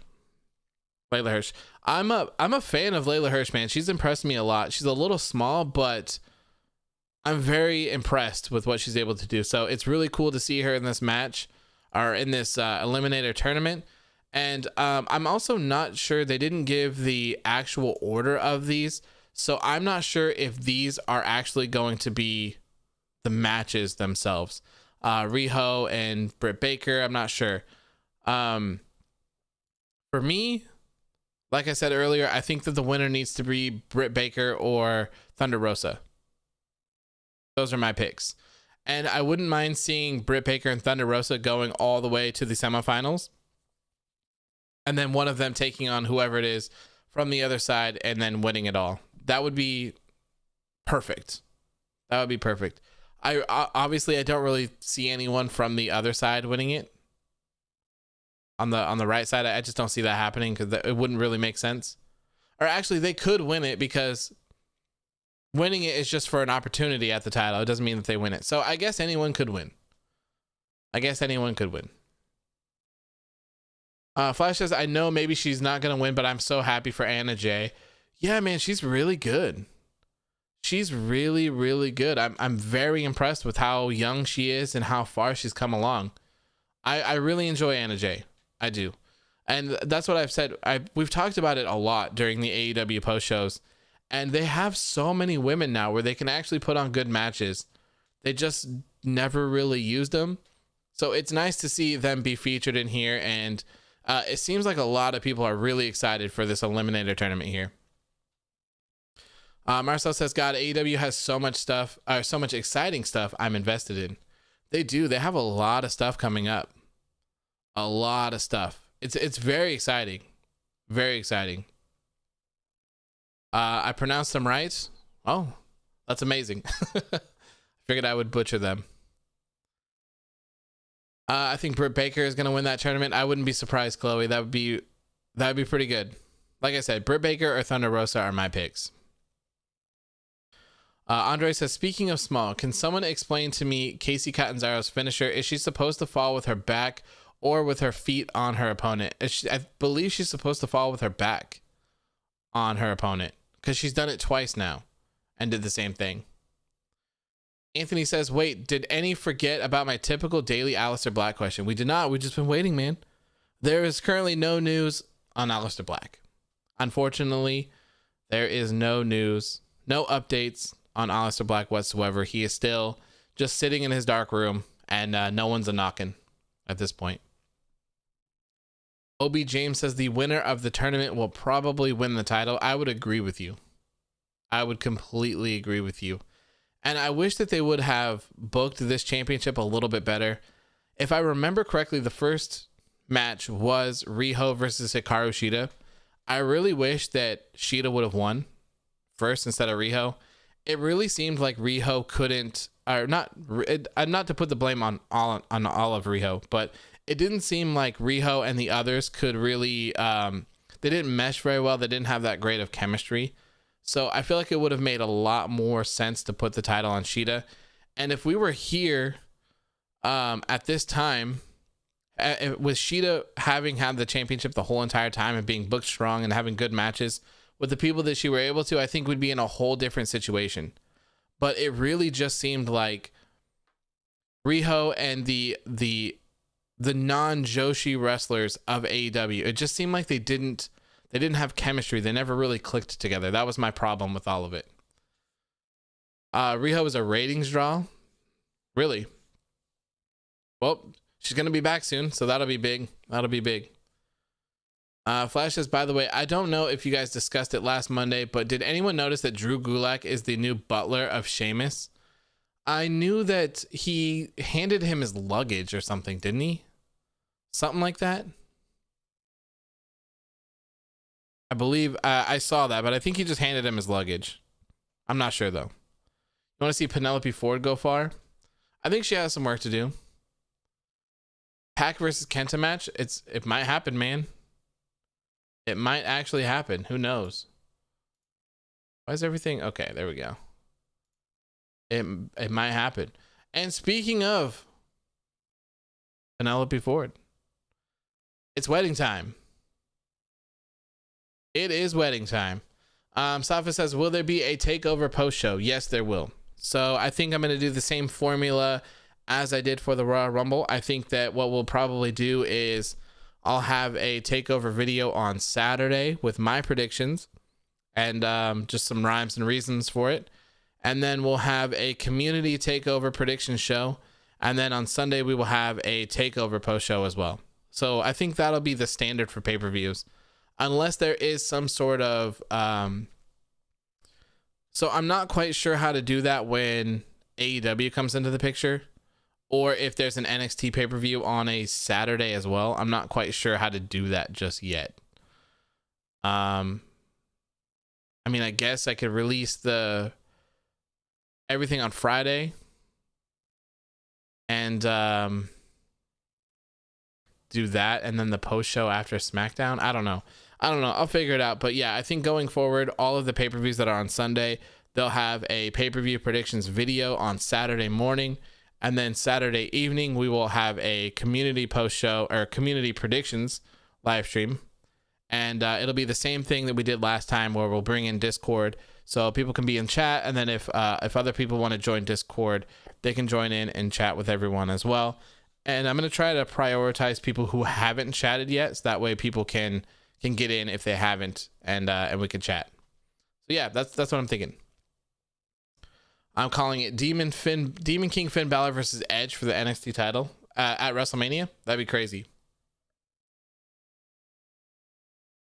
Alpha says, is it wrong that I'm more excited for TakeOver than Elimination Chamber? No, I think you're perfectly fine, man. I think everyone is more excited for TakeOver than Elimination Chamber. NXT pay-per-views are incredible. They're always really good, and they're short. They're like NXT TakeOver pay-per-views are perfect. They're short, they're sweet, and they're filled to the brim with just amazing content. So I don't blame you at all. All right, it's wedding time. It is wedding time, ladies and gentlemen. Penelope Ford and Kip Sabian officially got married today. Thank you to AEW Dynamite and Tony Khan. I knew that this segment was going to be pretty bad. I expected it. I don't think that... Has there ever been a really good wedding in wrestling? I'm not quite sure. But this didn't end up being as bad as I thought it would be. I thought it was going to be terrible. But I didn't think so, to be honest. I didn't think so. Oh, I got the hiccups. Marcel says, honestly, why did they announce the TakeOver matches so late? I'm not sure. Maybe they were just trying to fit one in somewhere. They're probably still trying to figure out what to do, because they announced that WrestleMania was going to be 2 nights again. So that means no NXT this time as well. So Macho Man and Elizabeth. Okay, there we go. So we got one out of like a million. But yeah, this one wasn't terrible. It wasn't the worst thing in the world. The one thing that I liked about it a lot was just Miro being extremely skeptical about everything. He thought, you know, when they said if anyone wants to, if anyone has a problem, I guess, with this marriage, like, stand up and speak now. And he was like, no, we're not doing that. No, I've experienced this. This never ends well. Just shut up. Just carry on. We're not doing this. Just marry them. Just marry them. So I really liked that part. And then Miro grabbed the mic and said that he didn't have a present for him, but that his present for him is himself, his knowledge, his brutality, all the stuff like that. Then he looked over and saw a tall present and said, hey, whose is this? Who brought this present? And it was Charles Taylor. So Miro attacked it, thinking that it was a person inside of it, and threw it out of the ring, and then talked some crap to Charles as well. And then my favorite part, and it looks, chat is already here. Chat is already here. Miro says, what is love? And the whole entire crowd is chanting, don't hurt me. Don't hurt me. No more. He did it a bunch of times, and I really liked that. I thought it was a lot of fun. A lot of fun. Yeah, the Macho Man Elizabeth thing was 30 years ago. So no modern weddings are pretty good. I saw first as Billy and Chuck. Oh my God. Billy and Chuck are awesome. Oh, Billy and Chuck, so good. Yeah, what is love? What is love? Marcel says Impact had one with a murder. Yeah, and this was the guy that was officiating, wasn't it? This is the same guy. I don't know his name, but I'm pretty sure this is the guy from Impact. So I thought that was funny as well. So what ended up happening here was there was some foul play going on. Orange Cassidy popped out of the cake to reveal himself, and then him and Charles Taylor ended up beating up Kip Sabian, and they actually had I forgot to mention that, I guess I can call him Chuck Taylor now, right? Chuck handcuffed, foot cuffed more so, Miro to the wrestling pole as well, so he couldn't get out of the corner. So Orange Cassidy pops up, and him and Chuck beat up Kip and Miro some more. So it doesn't look like this is quite over yet. Maybe we'll see a tag team match with them. A lot of people don't like Miro being in this current spot, but I don't know, man. Like, I don't know what else you do with Miro right now. I get it. And I feel like this has gone on for a little bit long, but I don't mind where he's at right now. I definitely think it could be worse, but I mean, look at what's going on. Look at the landscape of AEW and all that is happening right now. And how does Miro fit into that? I don't see how that fits. Marcel says Orange Cassidy versus Miro for the pay-per-view. That's probably a pretty solid prediction right there. I could definitely see that happening. Miro has looked strong all AEW, so whatever. Yeah, and people just can't seem to grasp that grown men like video games, I guess. That seems to be the argument that I see. That seems to be what people always argue with me about with Miro, is that it's like he's mad at them because someone broke his game. And they're like, wow, that's not much better than having another grown-ass man make out with your wife and you being cucked on national television. For one, they are very different. They are very different. I promise you that. And two, you could certainly be pissed. I can tell you right now that if anyone came in my house, I don't care who you are, you broke my Switch, my PS4 or Xbox, or even one of my monitors, or like my Go XLR or something, like, it's on. It's on, dude. Like, especially a pinball machine or an arcade machine, whatever the hell it was. I think it was an arcade machine. Like, those are hundreds of dollars. Like, all of this stuff is hundreds and hundreds of. A Switch is $300. You can't even buy them now. A PS4, the PS4 was like $500. I think they're probably like what, $3 now. My Xbox Series X, $500. Or sorry, it's not a Series X. It's an Xbox X. Xbox One X was $500. Like, how are you not going to be mad when someone smashes something of yours that's $500?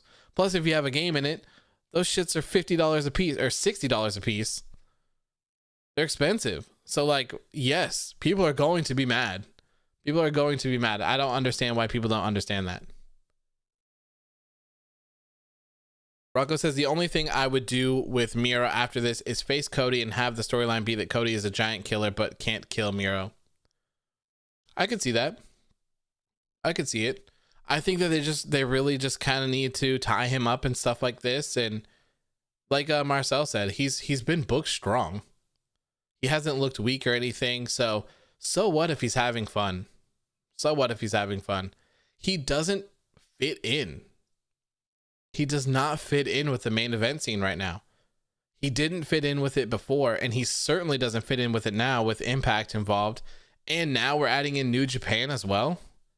Like, I'm the biggest Rusev fan forever. I was extremely happy to see him go to AEW and be Miro. I'm so happy for that. So happy for that. But at the same time, you just have to realize that he has to sit on the side for right now. He has to. Marcel says, if he was a total comedy character, then sure, but he's funny but strong. And I think that's what I like about him the most. You know, in the, God, who was it? Was it in his interview with Chris Jericho on Chris Jericho's podcast? He said that he wanted to kind of be like a Kurt Angle character on WWE, but they wouldn't let him. He wanted to be funny. He wanted to play pranks, do jokes, just kind of be like a fun type of guy. But then he also wanted to get down in the ring and be a badass and just dominate things as well. So he's literally doing that right now. This is literally what he was wanting to do in WWE, and they wouldn't let him. So I can't be mad at that. I can't be mad at that. And I think I know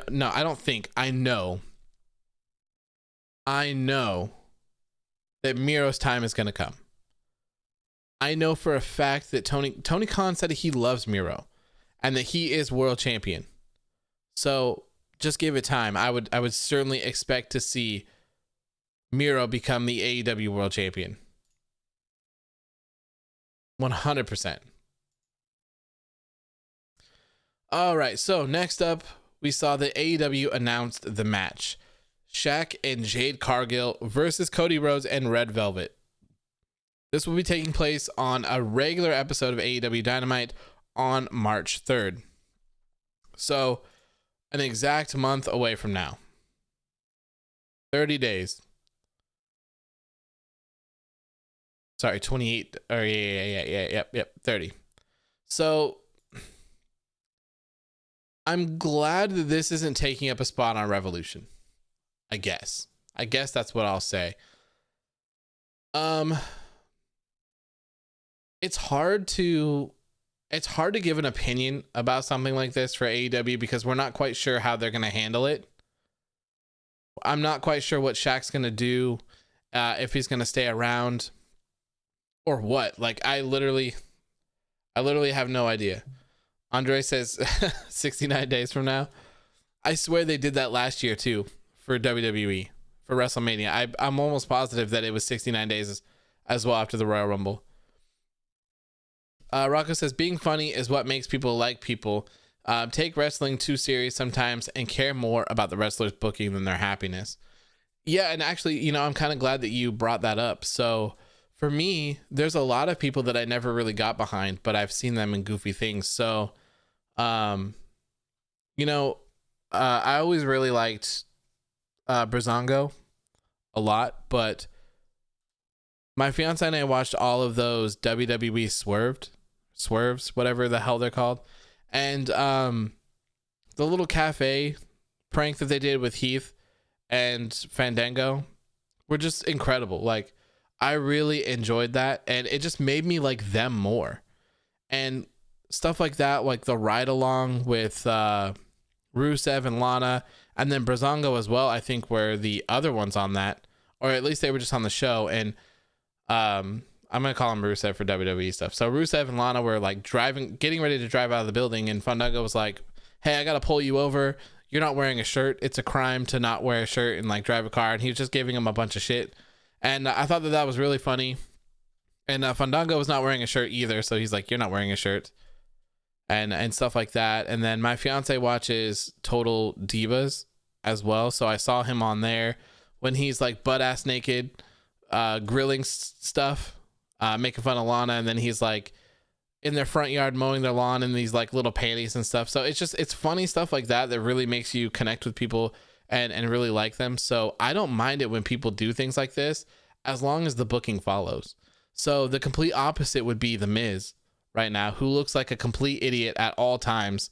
And he's not even just like funny, he's just stupid.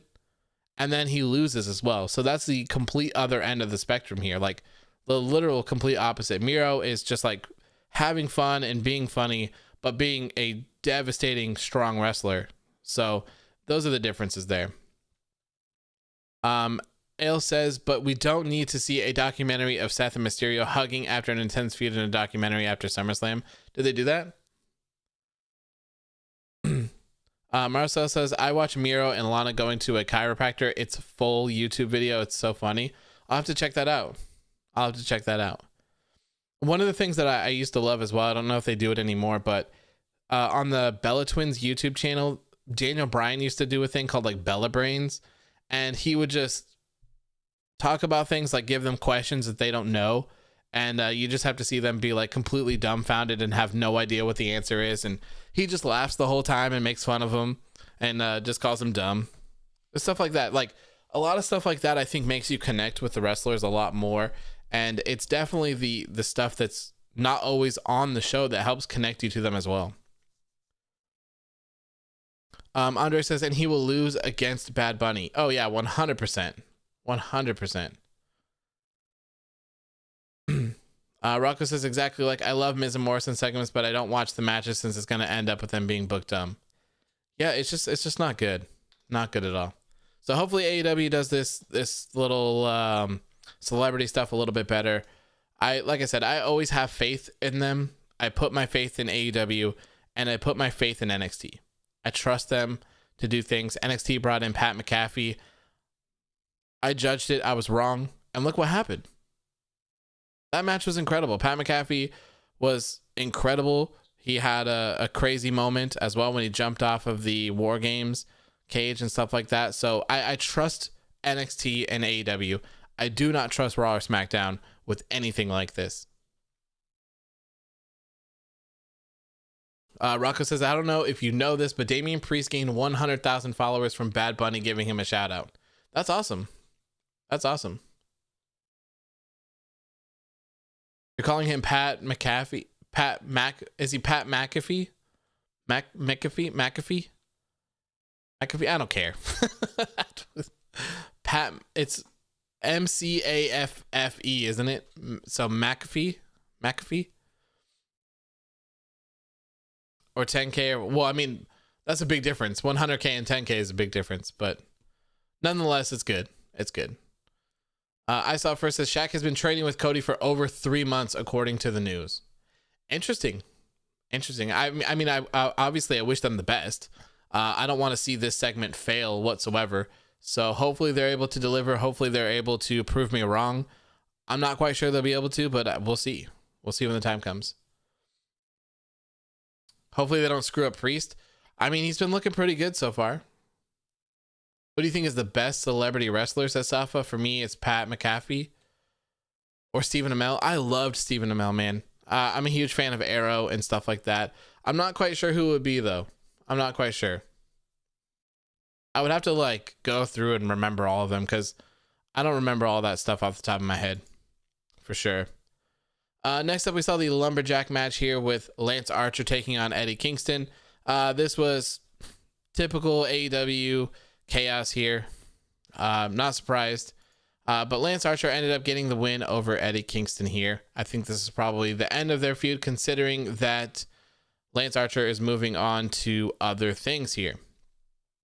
Next up, we saw a wild video here from FTR and Tully Blanchard where Cash was talking about Jungle Boy or Luchasaurus being a snitch, which made no sense considering that what you're doing is being broadcasted on national television, which I thought was funny.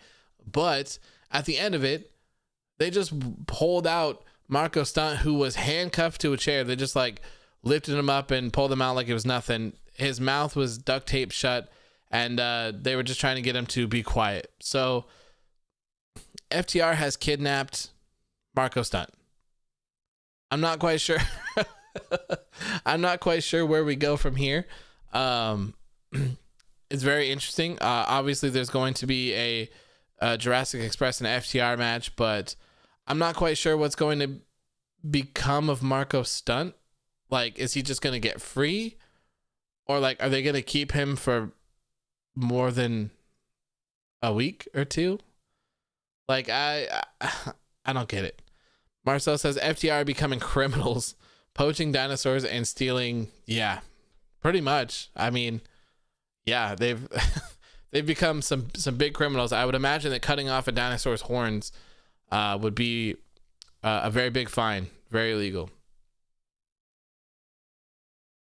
All right, what was next here? The main event. This main event was so good. And we saw new music. What did you guys think about the new music for Bullet Club?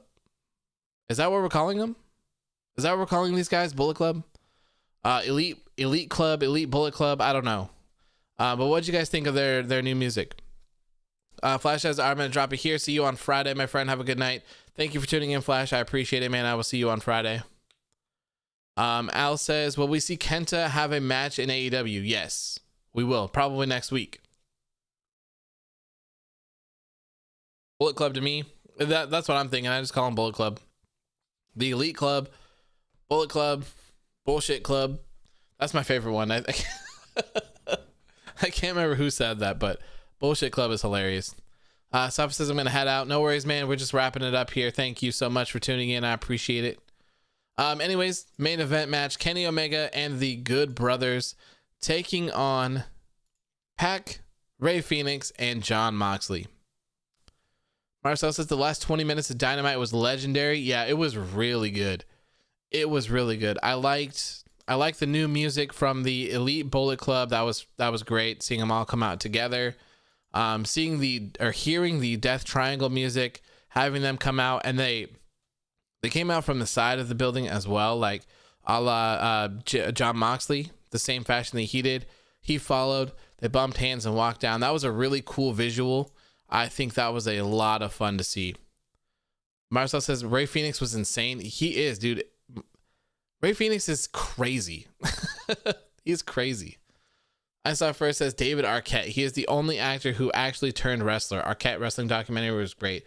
I want to watch that. I'm glad that you brought that up. I need to remember to watch that at some point because I really want to see it. Anyways, like Marcel was saying in chat, this match was crazy. It was very good. Rey Fenix is insane.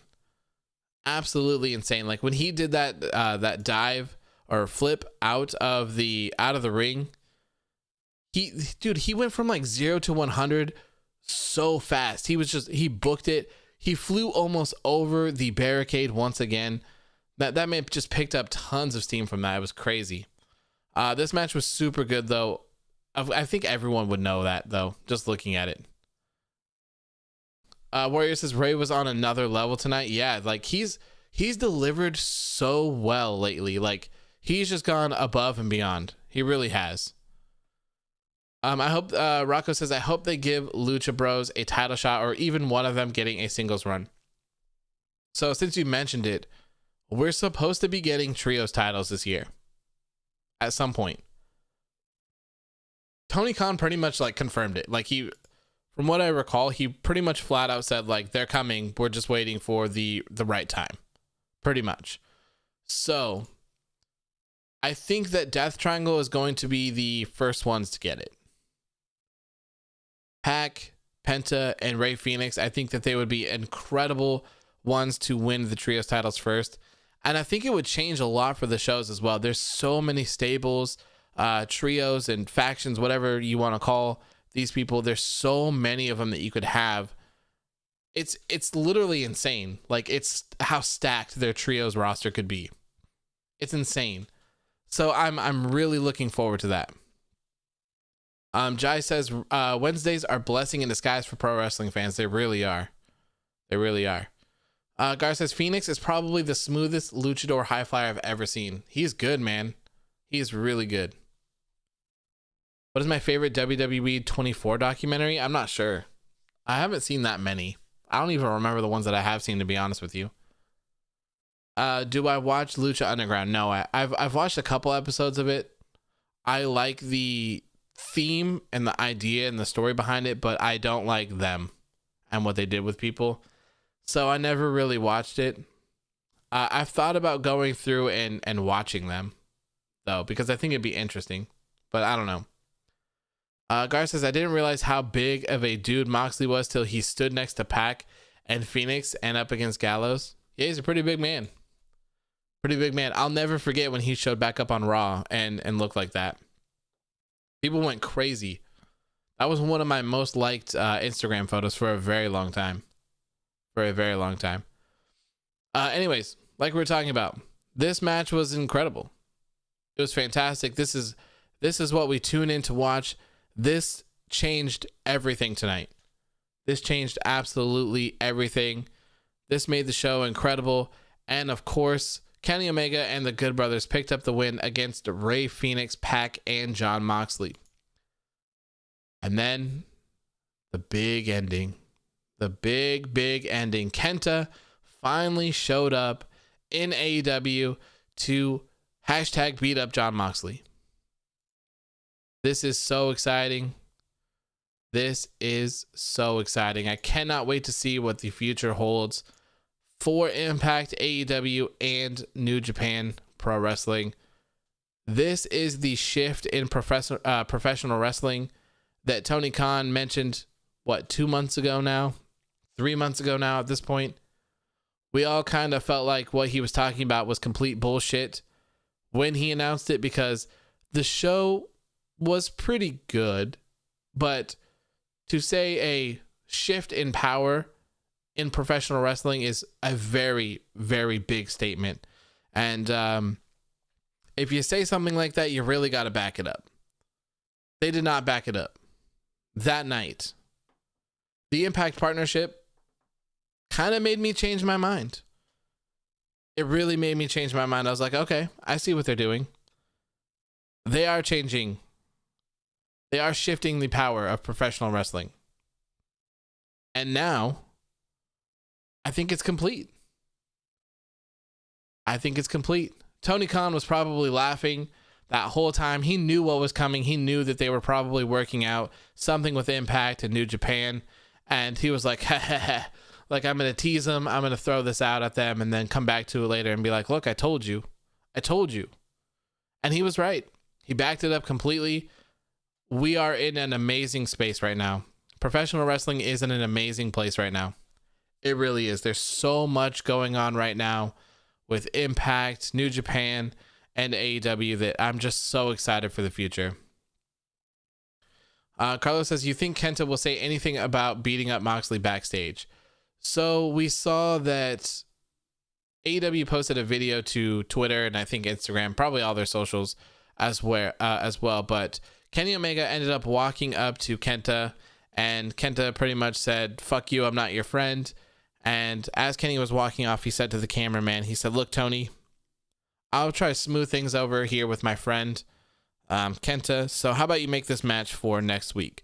So the proposed match for next week is Kenny Omega teaming up with Kenta to take on Lance Archer and Jon Moxley in a lights out match. So that's what we have to look forward to. Lil Roblox says, what you gonna do when Kenta Mania and AEW run wild on you? That's right, brother. That is right, brother. So hopefully they make that match official. I don't think that they have, to my knowledge. I don't see anything. Let me see if I can look on AEW really quick before we wrap this up here. Where is AEW? I don't want to have to search it. Okay, I gotta have to search it. AEW.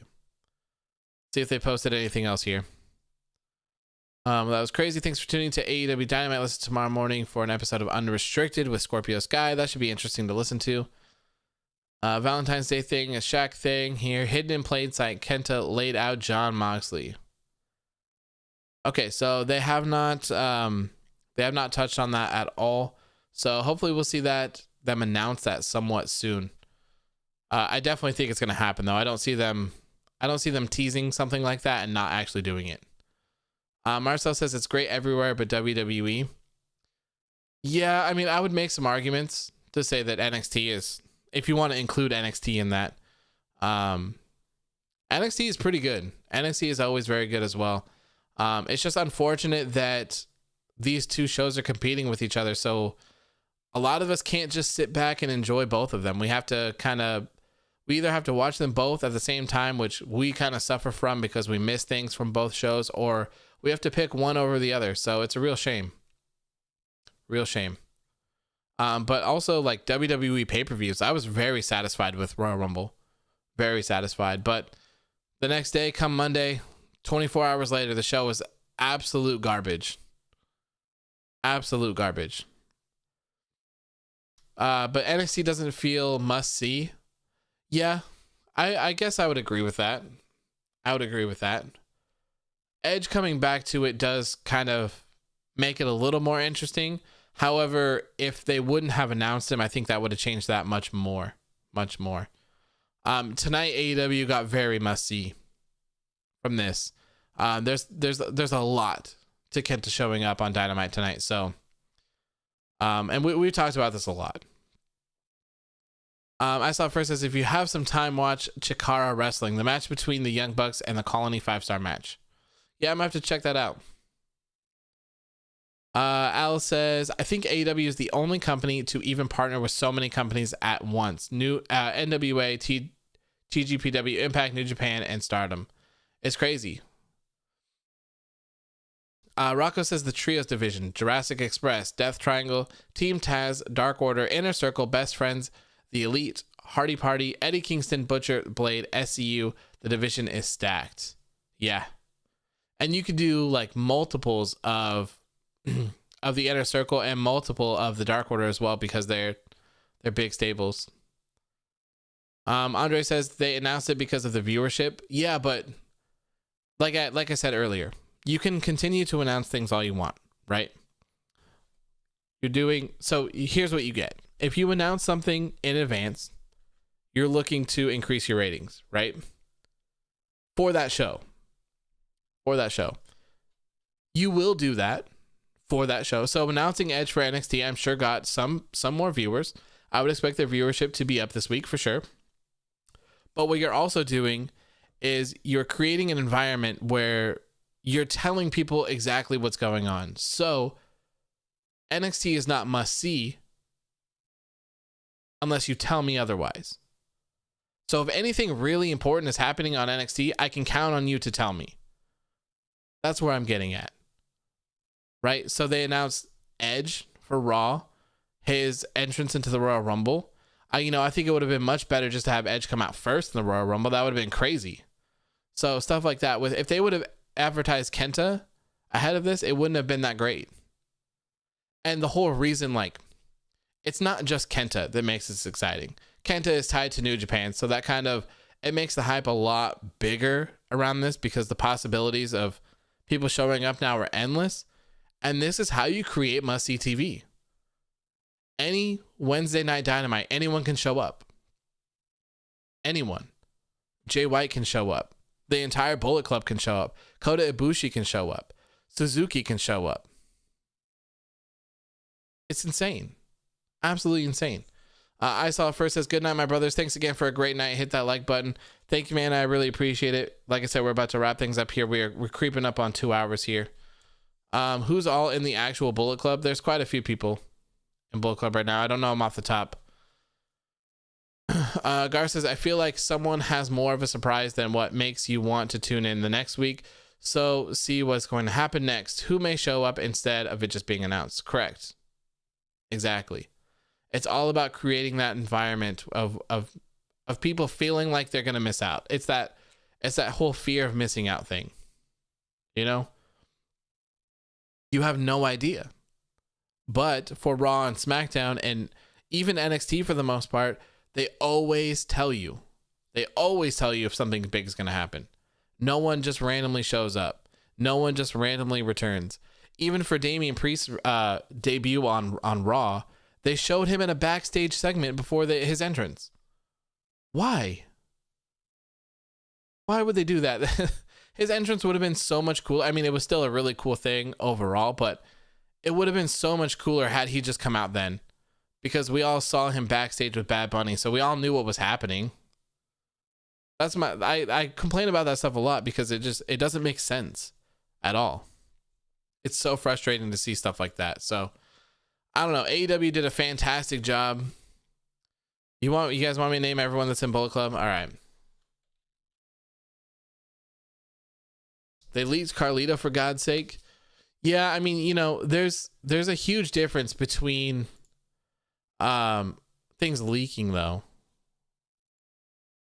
Okay, current members: Bad Luck Fale, Chase Owens, Dick Togo, El Phantasmo, Evil, Gato, Hikluio, I don't know how to say that, Jado, Jay White, Kenta, Taiji Ishimori, Tamatanga, Tangaloa, and Yuri Takahashi. There you go. I probably butchered some of those as well. Yeah, I love El Phantasmo, dude. Phantasmo is great. Gorillas of Destiny could even show up next. And I think it's going to happen at some point. It is. It's going to happen. It has to. Absolutely has to. All right. I think that's going to do it for me tonight. We talked about the whole show. So there's a lot of exciting things that can happen here coming up soon. The next week's episode of AEW Dynamite is going to be absolutely crazy. So that's definitely going to be a must-see episode. I'm very excited to see this lights out match that's going to happen. Warrior Nation says LP is Bullet Club's X-Pac. He's so enjoyable. He's just like a dick. I love it.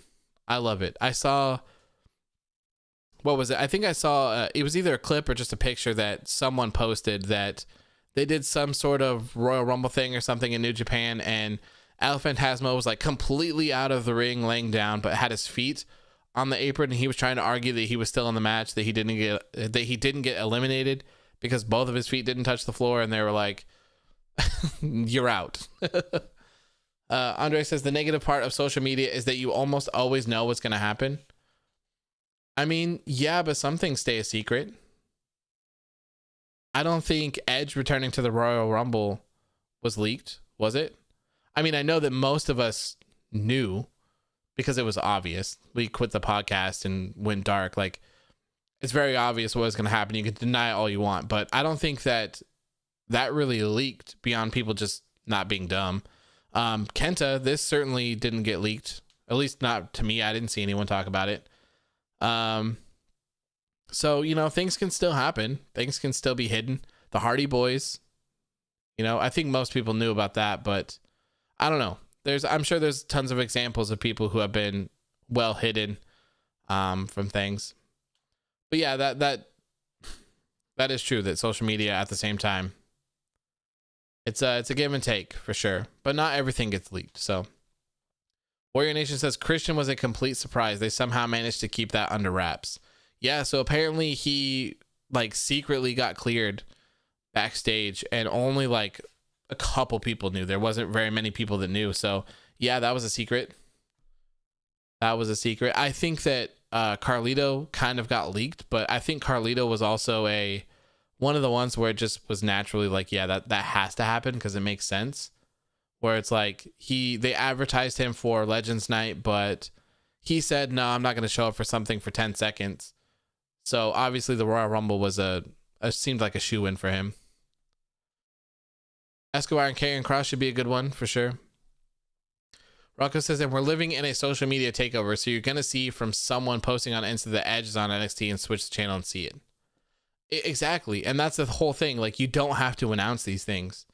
Everyone is so, everyone is so social media savvy and tech savvy these days. And a lot of people keep up with these shows through people like me and other people doing something similar or the exact same thing that I do.